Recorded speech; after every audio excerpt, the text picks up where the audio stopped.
Estou aqui de volta com o Robertão. Se você não viu o primeiro vídeo que a gente gravou junto, no final desse vídeo você vai lá e assiste.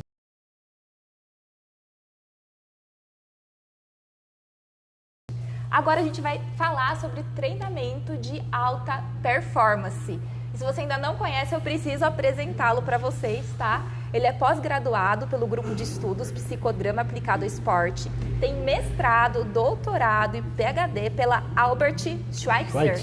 Falei certo? Falou. Título de mestre, doutor, pós-doc por notório saber. Graduado em Ciências Policiais e Militares, Sports Business Administration e Psychology. Faixa preta do 6º Dan de Jiu-Jitsu. Faixa preta, 8º Dan de Karatê Shotokan. Árbitro internacional de MMA com mais de 6 mil lutas, 5 mil? Não, na verdade, profissionais 2.500. 2.500 lutas, só isso só, gente. Entre profissionais amadores vai para quase 10 mil. Meu Deus do céu, quase 10 mil lutas arbitradas. Quem sabe se você está assistindo, você já não esteve no octógono junto com ele. É. Além de policial da Garra e da GER. Então, assim, gente, currículo de peso para ensinar muito para vocês no vídeo de hoje. A gente vai falar sobre o treinamento de alta performance.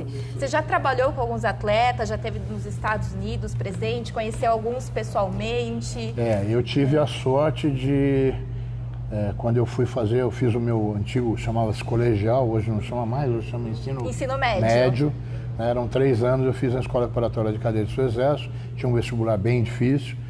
E depois que você passava nesse vestibular, na entrevista psicológica, na tabela de aptidão de tiro, tinha a tabela de aptidão física, e eu era muito pequenininho, muito magrinho, já era karateca, treinava desde os 4 anos de idade, mas eu senti que eu não ia passar na tabela de aptidão física e meu pai me levou pelas mãos até o grande mestre Hugo Jorge, preparador físico, 16 vezes campeão mundial de queda de braço, campeão de remo, campeão de boxe, campeão de powerlift. E o Hugues me preparou para o vestibular, pela tabela de aptidão física. Foi o primeiro contato que eu tive com preparadores profissionais. Logo em seguida veio o Fred Bittar, que é Mr. Universo. E nos Estados Unidos, quando eu estive lá, eu tive a oportunidade de treinar com o Rich Piana até 2017. Um monstro. Ele é dono de uma fábrica, faleceu, uma fábrica de suplementos chamada 5%. E toda a minha vida eu fui acompanhado de perto pelo meu irmão, meu grande amigo, Valdemar Guimarães, autor de quase 40 best-sellers sobre preparação física, né? Que você já leu? Todos. Eu peço a van premiar. Eu falo para ele, ele me manda antes. E ele tem um livro que é o livro mais famoso do mundo sobre preparação física, que chama Anabolismo Total. Todo mundo já leu Anabolismo Total. Então, ele é a minha fonte de consulta para treinamento de alta performance. E ele foi preparador do Vanderlei Silva, do Minotauro, do Minotouro, do Cristiano Marcelo e outros que tais aí. Do Ninja, do Shogun. Então, é o cara que ele tem vasta experiência nisso. Treinou com Dorian Yates na Inglaterra, na Temple Gym, durante 20 anos. Então, ele é a minha referência como método de treinamento. Muito bem. Quando a gente era garoto, existiam 2 métodos antagônicos, concorrentes, que era do John Weider, que a gente chama de Joe Weider, né? E do Mike Mentzer. O Mike Mentzer foi o cara que perdeu para o Arnold no Olímpia, mas que até hoje o Arnold disse que ele estava melhor que o próprio Arnold. Era uma fera. O John Weider foi o cara que lançou aquele tipo de, que a gente chama de full body. Vai treinar na academia, treina tudo, e faz 3 de 10, 3 de 12, 3 de 6, 3 de 8 e tal. Muito bem. O Mike Mentzer, vendo esse tipo de treinamento, falou, isso aí não funciona. Ele montou um treinamento chamado Heavy Dutch. O que é isso? Um grupo muscular por dia até exaustão. Você arrebenta aquele grupo em 50 minutos. E tirou a contagem. Que ele falou, músculo não sabe contar. Músculo não sabe nada. E o Valdemar lançou, anos depois, um método de intensidade total. Que é uma coisa muito inteligente. Por quê? Porque ele apresenta você na máquina na primeira série como estímulo neurogênico. Olha, eu estou mostrando para o cérebro que tipo de movimento eu vou fazer. Segundo, pré-aquecimento. Terceiro, vou parar quando doer. Quarta, vou parar a hora que falhar a fase concêntrica. E a quinta série, eu vou parar quando falhar a concêntrica e a excêntrica. Ou seja, eu não consigo nem subir e nem resistir à descida. Então, um método fantástico, é o que eu uso até hoje.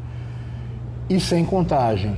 E ele me explicou um negócio muito didático, que é assim, ó, quando você é alfabetizado, a professora fala A, E, I, O, U. A tonalidade do U é terminal. U. Acabou. Quando você conta de 0 a 10 num exercício, você está fazendo força, você está assim, ó, 7, 8, 9, 10. O que você informa o cérebro? Acabou. Acabou. Aí o cérebro fala, acabou? Ele desprepara toda a sua bioquímica para você continuar. Então, se você contar, você está mostrando para o cérebro que acabou. Aí, para você reassumir uma nova máquina, numa nova série, o cérebro está despreparado. O seu bioquímica, a sua química corporal está despreparada. Então, a gente não faz contagem. A gente vai na autoconsciência. Queimou. Entrei na fase lática. Parei. Opa, não sobe. Parei. Não sobe, não desce. Parei. Então, falha total e submáxima. Então, é um negócio super inteligente e tudo tem a ver. Muito bem. Quem consegue treinar nisso? O atleta. Porque se você pegar uma pessoa que vai 2 vezes por semana na academia e falar para ela em falha total, ela vai embora. Eu falei assim, Sara, sai fora, Sara. Você errou de aluna, eu não vou fazer esse troço aí não. Que isso? Não vai nem para cima nem para baixo. Não vai. Sim, até porque muitas pessoas que chegam já chegam com escoliose, condromalácia, com artrose, preguiça, com várias coisas. Preguiça. E aí esse método não funcionaria tão bem. Não funciona. Muito bem. O que acontece? Existe o princípio da individualidade. Sara, Robertão, eu vou me preparar para Muay Thai. Então nós vamos para mãe de todos os esportes, que é a musculação, que é o trabalho com sobrecarga, o trabalho com peso, diferente de mim, que estou me preparando para o jiu-jitsu. Apesar de ser lutas... Luta é luta. As duas coisas, a preparação completamente diferente. Muito bem. Aí você vai me perguntar, mas peraí, Robertão, e o MMA? Que eu tenho a parte de trocação, grade, queda e chão. Somam-se as valências. E aí você vai ter que distribuir essas valências e buscar a sua evolução física dentro da sala, dentro do ferro, observando essa diversidade de valências. Que seriam elas, você pode citar lá para o pessoal? Então, por exemplo, se você é um atleta que vai querer mobilidade nas suas pernas, ou seja, rapidez e impacto no chute, você não vai poder ser um cara que vai morrer no leg press, morrer no agachamento livre, porque as suas pernas vão aumentar de tamanho, vai ter uma limitação de amplitude de movimento e o seu golpe será lento. Ah, vai ficar forte? Tá, mas é tão lento que não vai pegar. O cara dá um passo para trás, seu golpe vai passar no vazio. Então você tem que trabalhar escolhendo o seu protocolo de treino para que propicie o quê? Rapidez, agilidade, dinamismo. A mesma coisa para a mão. Ah, eu vou fazer um puta trabalho de ombro para você, Sara. Beleza. Vai dar um encurtamento, a hora que você for fazer o seu jab, você vai fazer... Não vai dar certo. Não vai dar certo. Ah, mas eu posso botar você no extensor. Só que eu vou botar você com uma carga mínima, né? E vou fazer com que você faça o quê? Aceleração compensatória. Resistência. Resistência. Para você ir pegando o quê? Punch, né? Que é a força da resistência, da volta da mão, que no karatê a gente chama de rikite, né? Mais a rapidez para jogar a mão lá.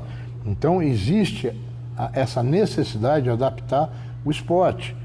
Você vai botar o judoca para fazer cabo duplo, mas você vai caprichar na carga lá, porque ele vai jogar um outro ser humano por cima dele ou pelo lado, né? O judoca pode fazer um agachamento bom, porque quando ele fizer um risa seoi, botar o joelhinho no chão, ele vai ter força, ele vai ter impacto, ele vai poder treinar bíceps, vai poder treinar antebraço. Então é totalmente diferente num cara de Thai, boxe, full contact, savate, contato total. Não tem, é outro esquema. Então não pode botar uma galera toda no mesmo protocolo. Muito bem. Quando você vai pensar em treinamento de alto rendimento, o atleta chega para treinar, você tem que saber o que ele comeu. Se ele comeu. Como é que está esse balanceamento calórico dele? Né? Porque determinado treino, se ele não comeu a quantidade de carboidrato, vai vomitar. Não vai terminar o treino. Né? Não, mas eu caprichei, eu comi 20 ovos. Puxa vida, bacana. Um monte de proteína para... Não, mas construção muscular. Você quer ficar forte ou você quer ficar bom de briga? Quer ganhar seu campeonato? Né? Então, a gente tem que saber o que o atleta comeu. Outra coisa, eu vejo a galera aí treinar, aí fala, não, depois que eu treino, eu subo pra caramba, eu deixo minha água lá, eu ainda fico uns 40 minutos forçando o corpo, e aí eu bebo água. Aí você fala, você trabalha desidratado? Eu falei, meu irmão, 75% de tudo que está aí é água. Mas não, você vai beber água de 15 em 15 minutos, e em determinados exercícios de 5 em 5. Você vai beber água. Mas aí eu fico com aquela barrigona, chacoalhando água. Meu irmão, não interessa, você vai hidratar. Você vai hidratar. Eu peguei eu e minha esposa pegamos uma galera de luta que são atletas israelenses. No meio do treino estava todo mundo branquinho. Eles são branquinhos, mas eles estavam branquinhos. Aí eu olhei e falei, esses caras estão brancos, né? Aí eu falei, irmão, tá tudo bem? Não, tá. Casca grossa, né? Não, tá tudo bem. Eu falei, então tá bom. Eu não sou a favor da corda náutica para lutador. Não sou. Ele vai pegar gás com outra coisa. Não precisa da corda náutica. Mas eu falei, bate a corda náutica aí. Aí eu percebi que já... Tinha gás pra nada, tava... Aí eu falei, todo mundo junto aqui. Catei minha rapadura, que eu comprei aqui na Casa do Norte. Dei uma rapadura para cada um, falei, não morde a rapadura, chupa a rapadura, põe debaixo da língua, deixa ela dissolver. Pode sentar. Aí os caras... Falei, tudo bem, agora todo mundo tomando aí 200 ml de água. Beleza, espera um pouco. 5 minutos eu olhei e estava todo mundo corado. Eu falei, agora vocês estão com cor de Israel. Vocês têm praia lá, né, irmão? Tem mar da Galileia, tem água salgada pra caramba, mas tem. Eu olhei e falei, agora nós vamos treinar. Então, até a reposição do carboidrato complexo de liberação rápida, você tem que saber. Porque senão, você está fazendo um treino extenuante. Eu peguei um garoto lá, ele tinha muita rapidez no golpe, punch zero. Não chegava, falei, ixi, porcaria, não vai. De alface. Tentei botar ele no saco, ele sentiu o cotovelo, sentiu o ombro, sentiu o punho. Falei, eu vou botar ele no Makiwara. Botei ele no Makiwara, a mesma coisa. Pô, mestre, tô sentindo meu punho e tal. Falei, não, tudo bem, fica tranquilo, nós vamos dar um jeito. Aí peguei, baixei as polias assim, falei, viu, vamos trabalhar como se você estivesse puxando a mão na guarda e tal. Alimentado, hidratado. Comecei a trabalhar determinados grupos musculares característicos daquilo lá, né? E depois eu botei ele no tríceps. Falei, você vai fazer tríceps. Ele ficou feliz, né? Ele falou, pô, tô fazendo uma musculaçãozinha, vou ficar com trícepsinho. Falei, vamos. Aí botei pouca carga, ele, mestre, tá muito leve. Falei, você não sabe quantas a gente vai fazer, nem quanto tempo você vai ficar aí. Vamos, ele, vai, joga pra fora. Isso, isometria, segura. Usei cluster pause, volta, para no meio. Vem, para no meio, vai, segura lá e tal. Aí daqui a pouco ele, mestre, lembra que eu falei que tá leve? esquece! Tá pesando 1 tonelada. Eu falei, continua. E ele, e 2 plaquinhas. E quem passava, olhava, falava, que nego frouxo, tá com 2 plaquinhas aí. Tá gritando, tá gritando. Eu, vai. Uma hora ele fez assim, ó. Não vai. Eu falei, exauriu o tríceps. Acabou. Seu treino de hoje tá tranquilo, tá feito. No dia seguinte ele falou, mestre, sabe como é que eu escovei o dente? Não, botei a escova e fiz assim com a cabeça, ó. Que não ia mais.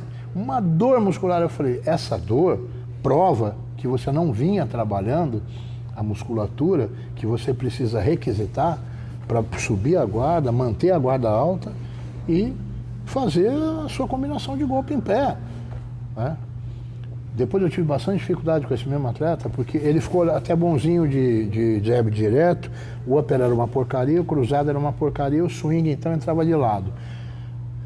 Aí eu falei, irmão, você só tem meia dúzia de golpes para fazer, você vai ter que fazer esses golpes bem feitos. Judô tem 45 Gokyo, 45 extra Gokyo, mais os fora, tem mais de 100. Jiu-jitsu tem mais de 5.000. Você só tem 6 para fazer, você vai ter que fazer isso aí. Jab direto, swing, cruzado e hooks e upper. Você tem que fazer isso aí.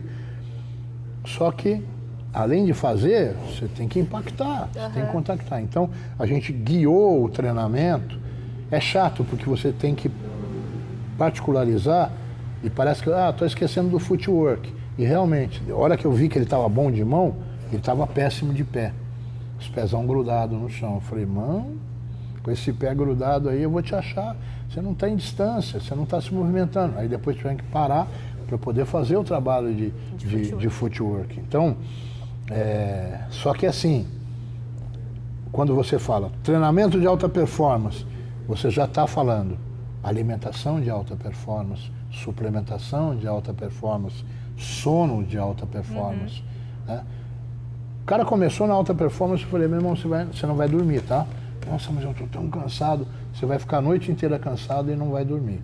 Então você vai ter que fazer uso da melatonina para aprofundar o sono. E falando em treinamento, Robertão, fala pra gente 5 exercícios que para você não pode faltar.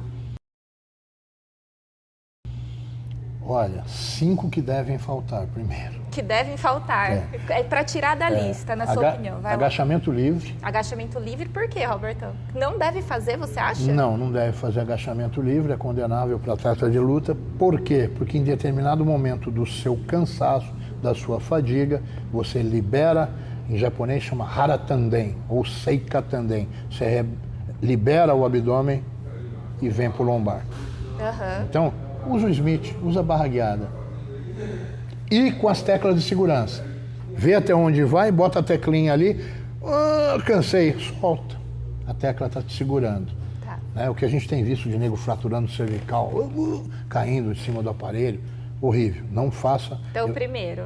Agachamento livre. Segundo, supino deitado na máquina. Supino deitado na máquina. Não, você tem máquina em pé, você tem máquina agora de declinado, inclinado, você tem o supino sentado na máquina, você pode fazer com um dumbbell controlado, com o seu amiguinho aqui, ó, né?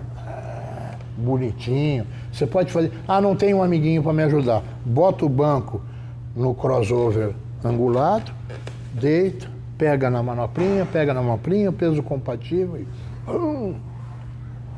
vai no flyer,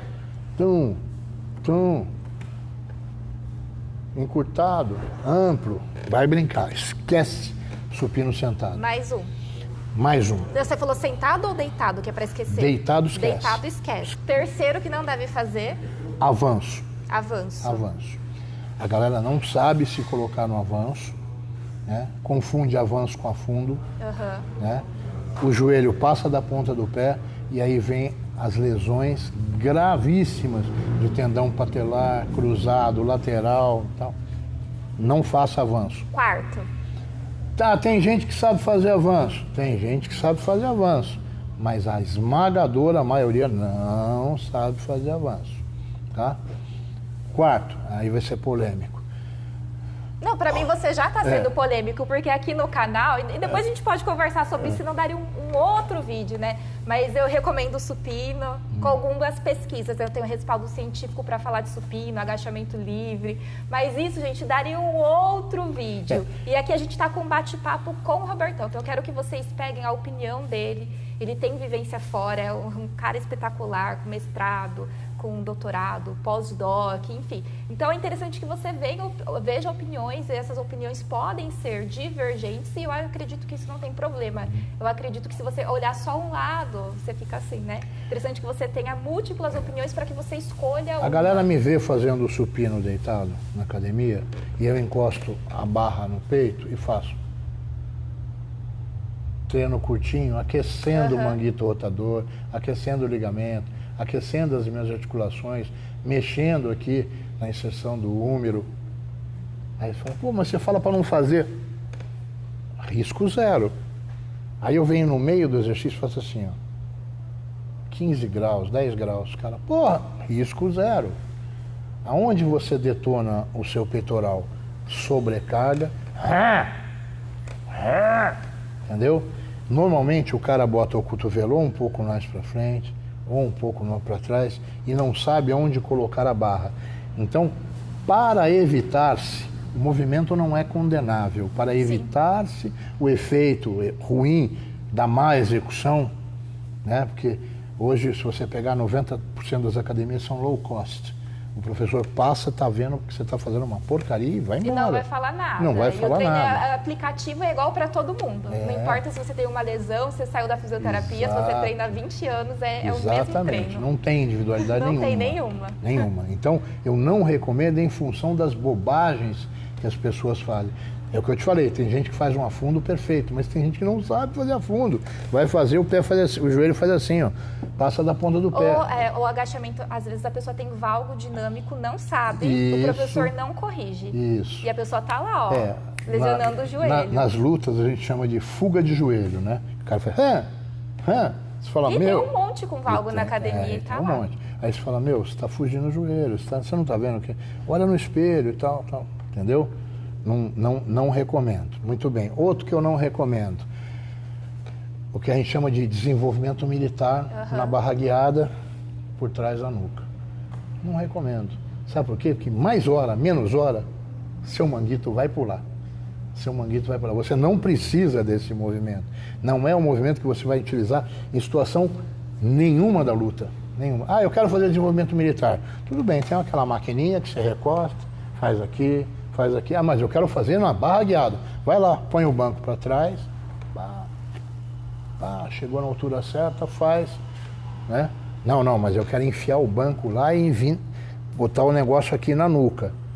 Esse aí eu concordo, Robertão. É antifisiológico, é antifisiológico, é anti-anatômico. Eu acho até perigoso. É perigoso. Se a pessoa ficar batendo a barra lá na cervical, não é legal. No atlas, entendeu? A gente não sabe quanto a nossa vértebra cervical é suficientemente resistente para estar aguentando aquele impacto ali, né? E chega uma hora que o cara está cansado, ele impulsiona a barra nas próprias costas. Ele faz mesmo. Quer puxar mais. Entendeu? Então, e o mais polêmico de todos, eu não acho normal o cara fazer a rosca direta com a barra reta.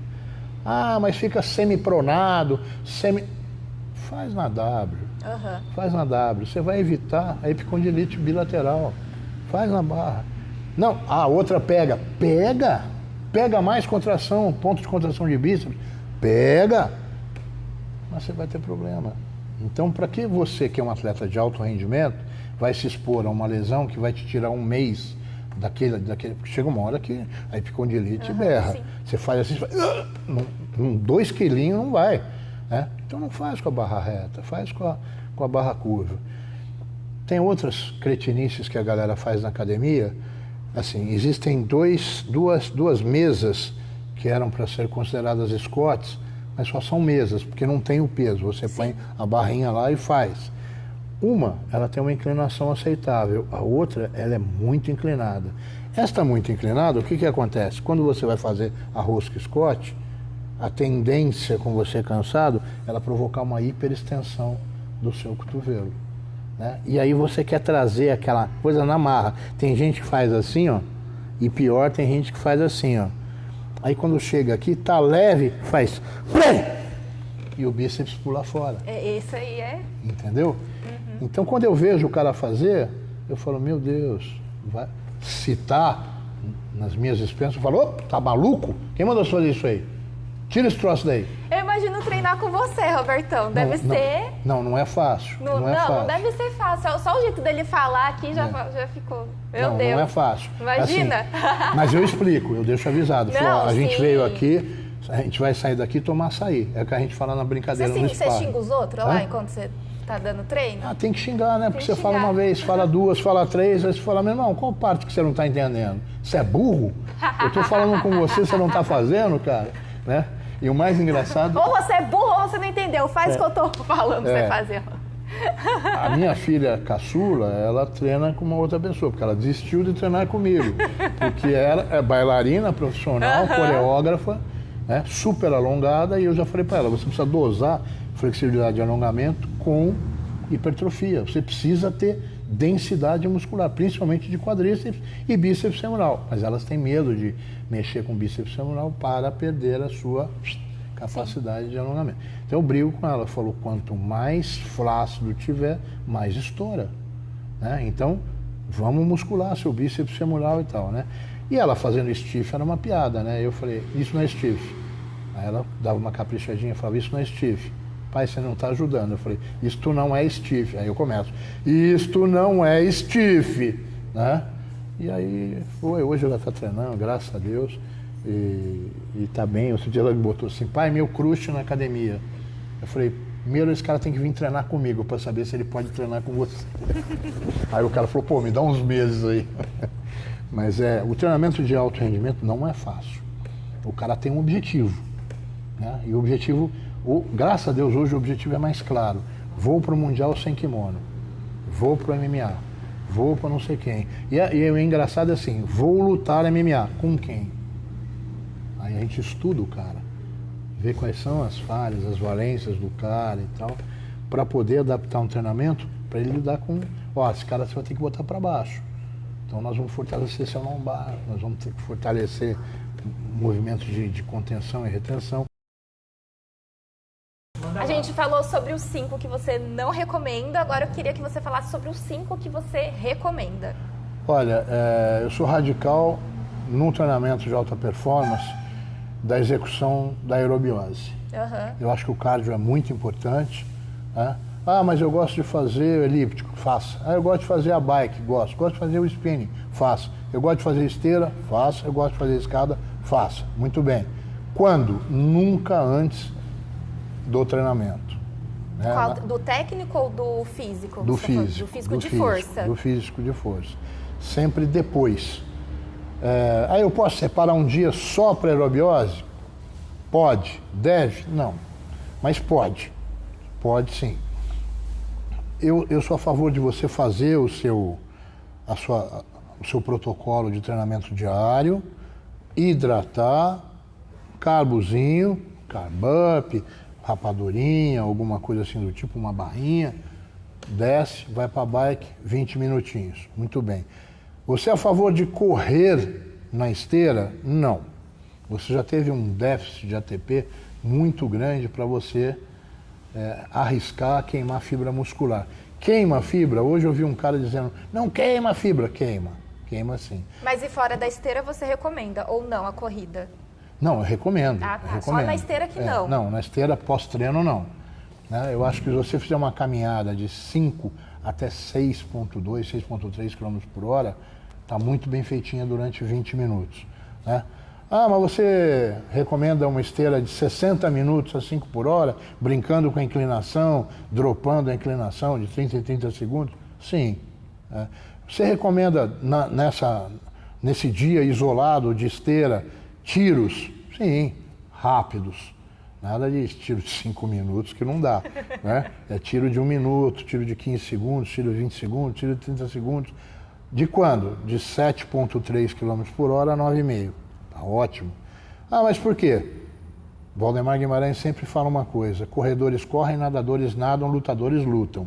Então não adianta você querer se esmerar numa corrida, numa natação, numa bike, sendo que você é lutador, né? Então você está queimando o cartucho errado.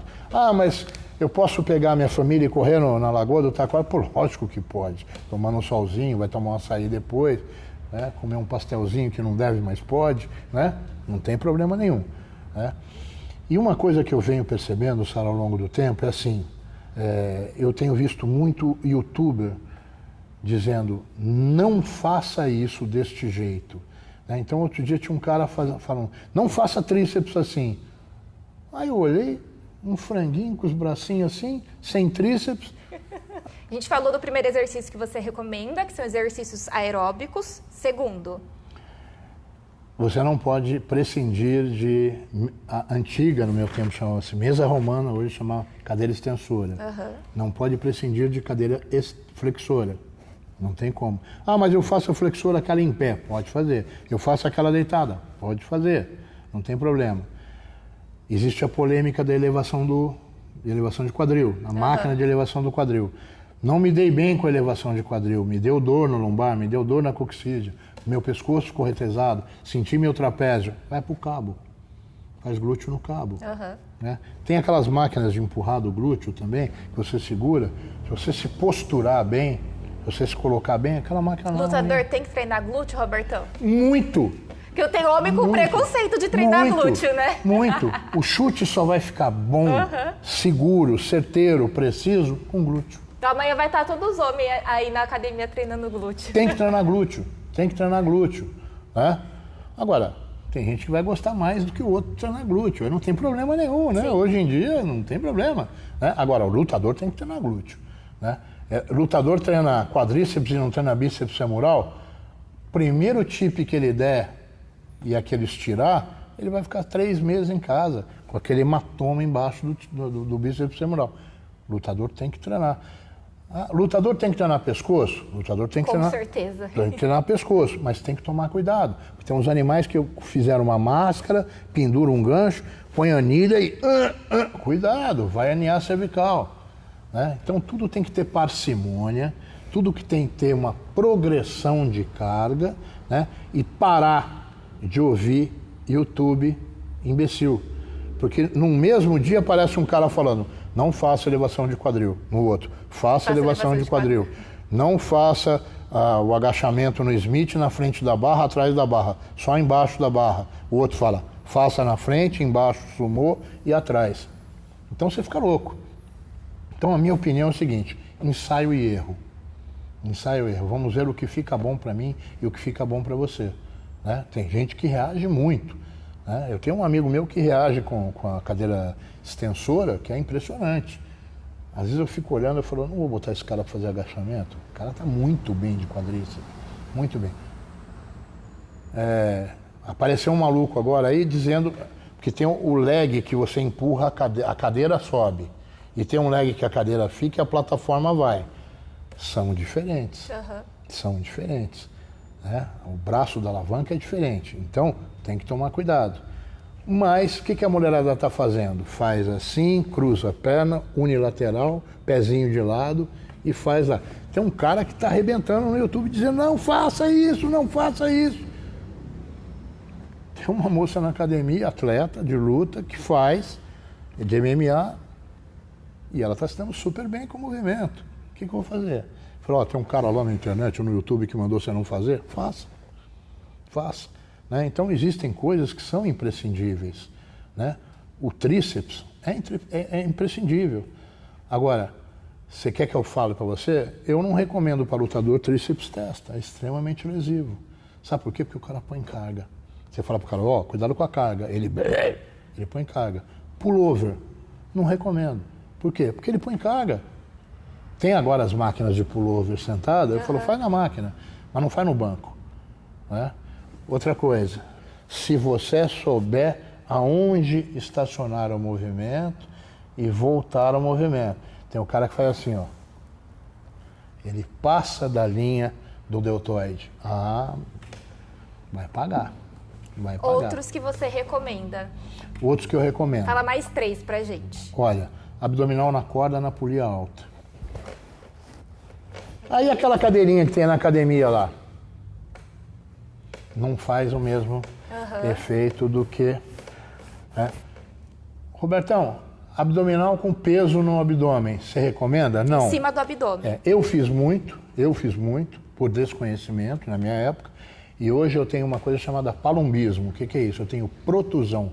O meu abdômen é igual da tartaruga ninja, assim, ó. Ele ficou para fora. Então, com determinada roupa, inclusive de kimono, o cara fala, ele é gordo. Né? Outro dia minha filha falou, pai, você tá gordinho? Eu tive que fazer, então olha, ó os gomos. Nossa, tá com gomo. Mas eu tô com palombismo, ou seja, eu tenho protusão abdominal por ter feito exercício com a anilha por cima do corpo. Não recomendo, não recomendo. Não recomendo aquele movimento para você que o cara fala, eu tô treinando oblíquo e transverso. Com o altar dos dois lados aqui, né? Não recomendo, isso é bobagem. Não acho que a mulher atleta possa prescindir do sumô com o dumbbell. Sobe nos steps, bota os steps em X e aquilo é ótimo para ela. Aquilo é ótimo, da medial, da lateral, mexe um pouco com adução e abdução e tal. Robertão, você gosta da cadeira adutora e abdutora? Gosto.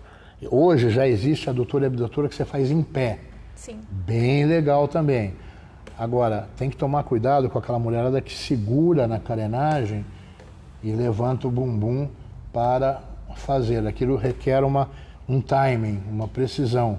Se você estiver no meio do caminho e quando você estiver aduzindo e abduzindo, aquilo pode te dar uma distensão de um músculo chamado iliopsoas. 6 meses. Você vai ficar paradinho ali. Então, tem que tomar cuidado com esse exercício. E mais 2 que você recomenda, vai lá. Bom, para homem, barra. Tem que fazer. Ah, mas eu não gosto de fazer barra. Faz no graviton.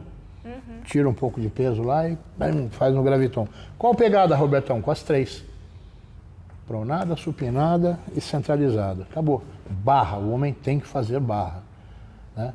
E outra coisa que eu acho que é imprescindível para o garotão é o leg press fixo pesado. Você deita a cadeira e a plataforma, o 45, né? Que é e o 90? Não precisa. Mas o 45 precisa. Você trabalha com sobrecarga? Para atletas masculinos, trabalho. Com bastante sobrecarga. Tem que saber, tem que ficar com a mãozinha na plataforma, se o cara... Você dá uma empurradinha na plataforma para ajudá-lo. E que ângulo que você recomenda? 90 graus. Não precisa mais do que 90 graus. É muita coisa para a estrutura do joelho você passar com uma sobrecarga considerável de 90 graus. Então, são os básicos. Né? Aí você vai falar assim, poxa, mas tem a galera que fala que o terra é imprescindível. O terra e o stiff, na barra, são movimentos complexos. Você tem que saber ensinar, tem que mostrar fazendo e tem que cobrar o cara. E polir o movimento. É igual o levantamento olímpico. Já tem muitas pesquisas falando dessa relação com a potência dos golpes e de luta também. Só que para você ensinar o levantamento olímpico, você tem que saber a técnica, que é super complexa.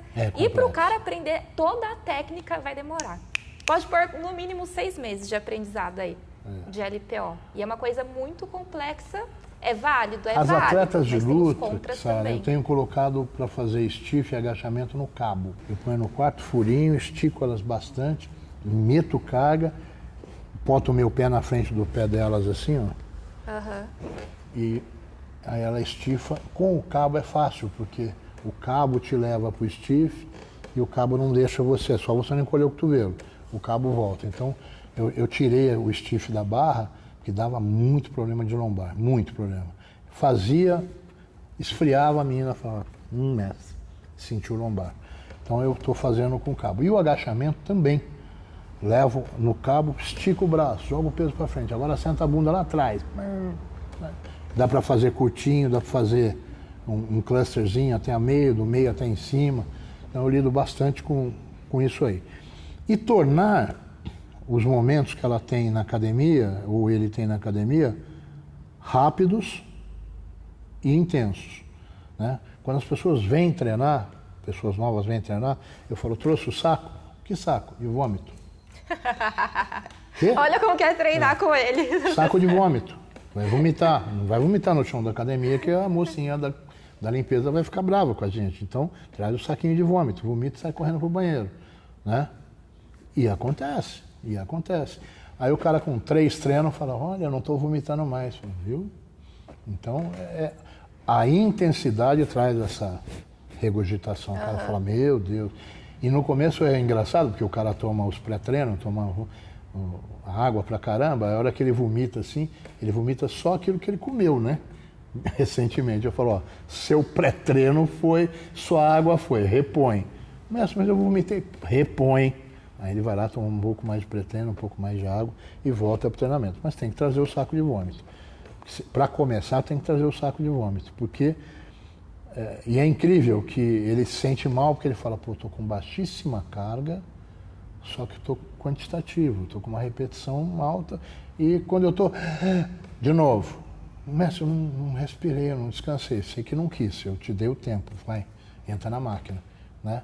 E aí, no dia seguinte, o cara fala, eu não peguei peso, mas não estou nem mexendo os braços. Eu falo, isso aí chama-se requisição muscular. Seus músculos foram requisitados à exaustão. Ele vai acostumar.